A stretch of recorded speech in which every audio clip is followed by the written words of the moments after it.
Hey Astros fans, welcome to today's edition of Extra Innings, the Astros Fans UK next day recap on Astros ball games. Game 49, Astros 4, Rays 8. Let's dive into the main talking points from a loss in the series decider where not too much went right, with 3 up, 3 down. 3 up, leading off Isaac Paredes. Discounting a slightly harsh error on a sharply hit line drive, Paredes could more than hold his head up high here, blasting 2 more home runs as his bat stays red hot.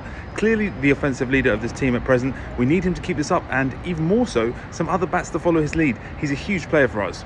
Up second, Bennett Sousa.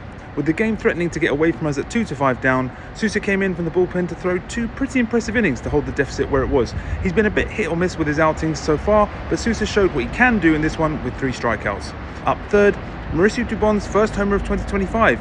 After a rough start to his day with a couple of early errors that contributed to us losing the 2-run first inning lead we had, Dubon somewhat atoned for this with his first home run of the year on contact over center to cut the deficit to 3-5. With homers so lacking in this team outside of Paredes, we're going to need the rest, including Dubon, to contribute.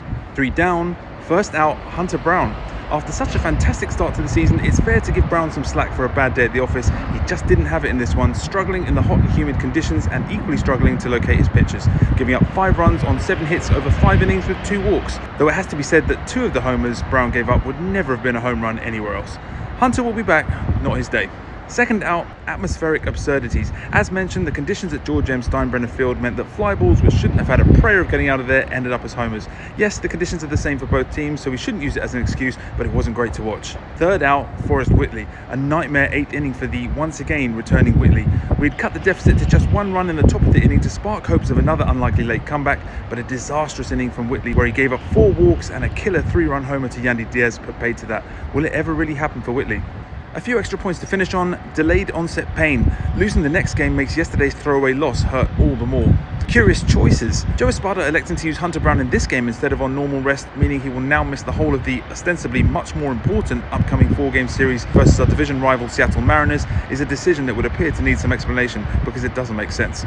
And par for the course. Not to be downbeat, but this up-down form might just be who this Astros team are. Consistency is key. We drop to 25 and 24 with the loss and head back home, as mentioned, for that 4-game series versus the division-leading Mariners. It's a biggie.